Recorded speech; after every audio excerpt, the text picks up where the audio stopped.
Richard Martineau.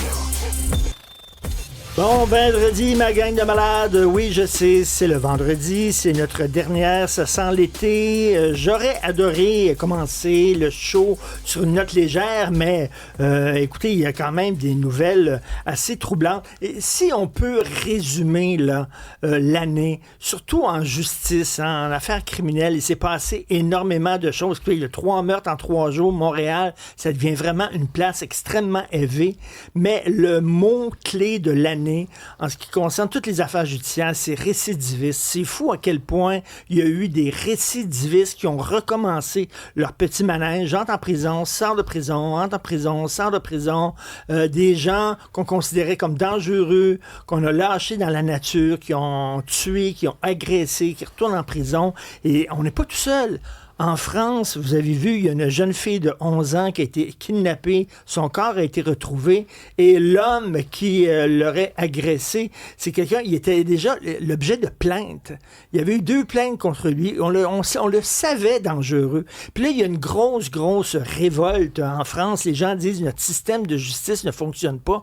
On a le même sentiment ici. Le même sentiment. Vous avez vu, là, il y a un garçon, là, un ado de 13 ans qui a été tabassé par 4 voyous. Là. Puis son père, il dit, j'espère qu'il va y avoir des conséquences. Monsieur, il n'y en a pas de conséquences. Il y a des vandales qui cassent des fenêtres, qui pendent des juifs en effigie, qui décapitent des ministres en effigie. Les policiers les regardent les mains dans le dos, les mains dans les poches, parce qu'ils se font dire, non, il ne faut pas que vous interveniez. Il n'y a pas de conséquences. Les récidivistes, on sait qu'ils sont dangereux. La commission des libérations conditionnelles, on vous donne encore une dernière chance.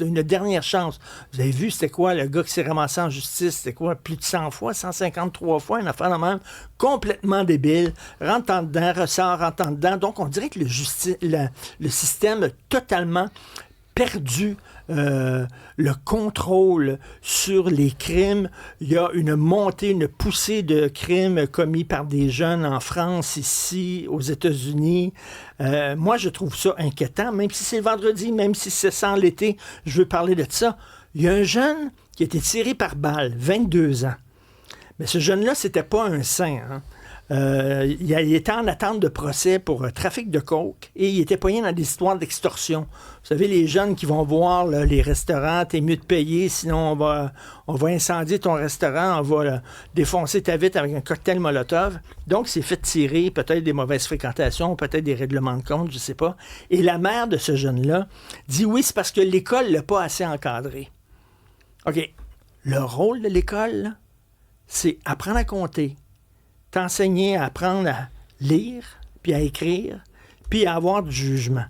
Encadrer un enfant, c'est pas le rôle de l'école. À un moment donné, on en demande trop aux professeurs, ils sont en train de péter aux frettes. Les profs, là, non seulement ils doivent enseigner, instruire nos enfants, leur apprendre à lire, à écrire, à compter, etc., mais là, ils doivent leur parler d'hypersexualité, de violence, d'ouverture, de vivre ensemble, contre le harcèlement, l'ouverture à la diversité sexuelle. Ils sont en train de péter aux frettes, les profs. Là. C'est aussi les encadrer, les jeunes, c'est le rôle des parents aussi. Ça se peut-tu? Le gars, il avait 22 ans. Puis c'est très triste qu'il se soit fait tuer. Là. Puis vraiment, mes condoléances à toute la famille puis les proches, tout ça. Mais tu sais, quand tu choisis là, de faire affaire avec le crime, quand tu choisis, moi, je vais être un criminel, ça va être ça ma vie. J'ai 20 ans, j'ai 22 ans, je vais faire du trafic de coke, je vais être pogné dans des histoires d'extorsion. Là. Ce sont des choix que tu fais. Hein? C'est des mauvais choix. Ça se peut-tu qu'il y a des gens qui font des mauvais choix, que c'est pas la faute des parents, que c'est pas la faute de l'école. C'est rien que ces personnes-là ont fait des mauvais choix dans la vie. Puis quand tu t'en vas dans une carrière criminelle, il y a 2 portes de sortie dans une carrière criminelle. Il y en a 2, il y en a pas 3, il y en a 2. C'est la prison ou la morgue. C'est ça, c'est tout. Je veux dire, les criminels là, qui vivent jusqu'à 60 ans, là, des fruits des crimes qu'ils ont commis, ça n'existe pas. Même pas au cinéma, OK? C'est la prison ou la morgue. Si tu as fait des mauvais choix, ben, je m'excuse, mais tout bad. Soit tu vas là dedans, soit tu vas te ramasser, tu vas sortir sur une civière, les pieds devant, et ça vient de finir. C'est comme ça. Il va falloir dire ça à ces jeunes-là. Là.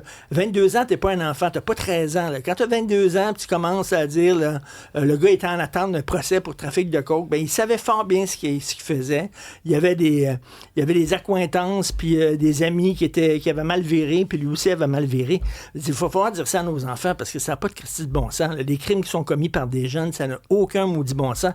Puis notre système de justice, autant ici qu'en France qu'aux États-Unis, serrer la vis. Serrer la vis. Quand quelqu'un est dangereux, il devrait être en prison. Quand quelqu'un qui n'a pas sa citoyenneté canadienne ou sa citoyenneté américaine ou française, puis qui commet un crime grave, dehors, à coups de pied dans le cul, c'est ça que ça devrait être. Mais on est gentil. C'est la mère de Caillou qui gère tout ça.